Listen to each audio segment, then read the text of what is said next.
Hello Magic Makers, welcome to Storytime with Mombierella. This is a young adult fiction and may be inappropriate for some younger viewers.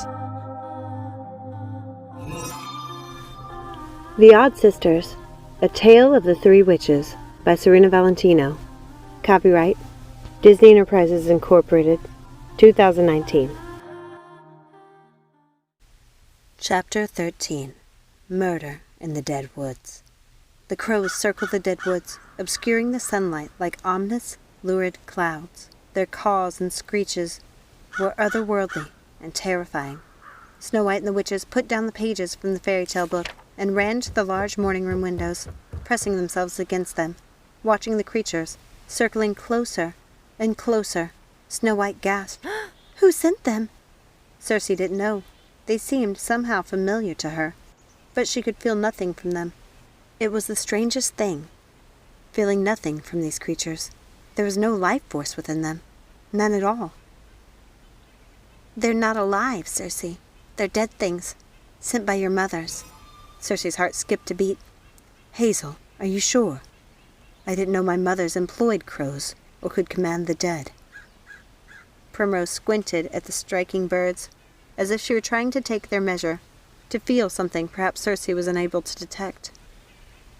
"They're Maleficent's birds, but they were sent by the Odd Sisters." Something about that terrified Circe. "Are my mothers dead, then? Or have they sent Maleficent here to destroy us?" "No, they're not dead, but they command the dead like their mother and her mother before them. And they're coming here to take what they think is their rightful place among them," said Hazel. "What does she mean, Circe? Your mothers are coming here?" Snow White panicked. Circe didn't understand how the witches knew so much, but she trusted them. She didn't know why, but she did. "I have to get Snow White out of here," she said, looking at the witches. "I'm sorry, but my mothers have a vendetta against Snow White, and she's in danger if she stays here. We have to go." Circe had taken Snow by the hand and was ready to flee. She hated the idea of leaving Jacob, Primrose, and Hazel to contend with the Odd Sisters alone. But she felt she had made a mistake in bringing Snow White here, and she wanted to get her out of the dead woods at once. "I will come back. I promise I won't leave you here alone for too long. I just want to get Snow White safely away," said Circe, feeling conflicted and feeling trapped. "Your mothers move among the ravens. They float upon the breeze. They move among the shadows. They walk across the seas. They move among the candles. They float among the smoke. And they move something deep inside of me," said Hazel, her gray eyes somber. "What are you saying, Hazel?" asked Circe, still panicking at the thought of her mothers swooping down on Snow White. "My sister is saying your mothers are everywhere. You can't escape them, so you might as well face them here," Primrose said. Her wide, friendly smile hadn't wavered, not once since they had arrived. "But what of Snow?"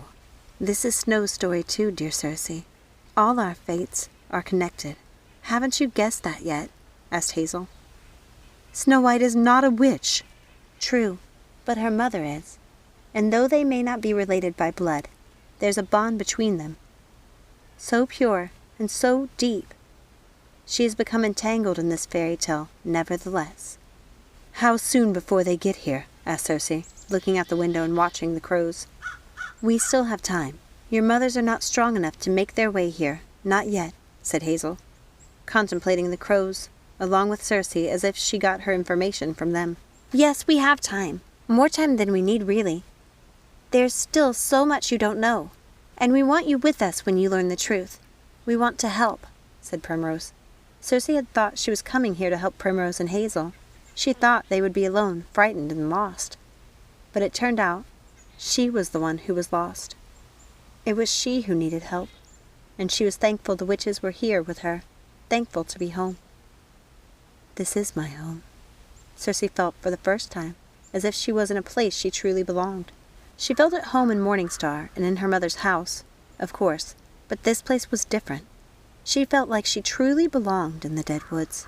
She felt a connection to it, by blood and by right.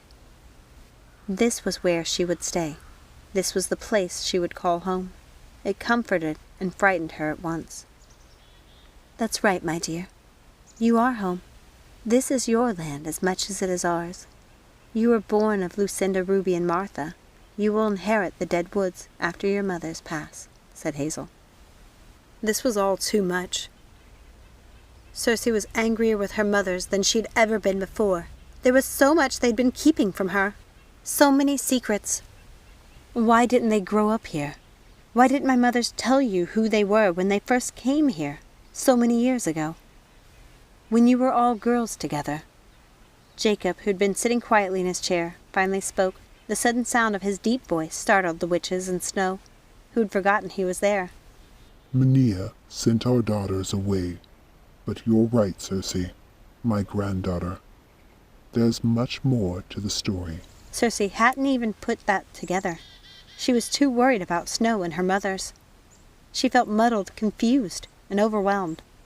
Jacob was her grandfather. Of course you're muddled and confused, sweet Circe. Jacob understands, said Primrose, reading Circe's mind. This is too much for even the strongest of witches. And you are the strongest witch of the age, even stronger than your mothers, stronger than our mother, and her mother before her. You have the power to stop your mothers, Circe. We just hope you choose the right way. Jacob got up from his seat and put his hands on Circe's cheek. Oh, how I wish Menea had your strength and power. None of this might have happened.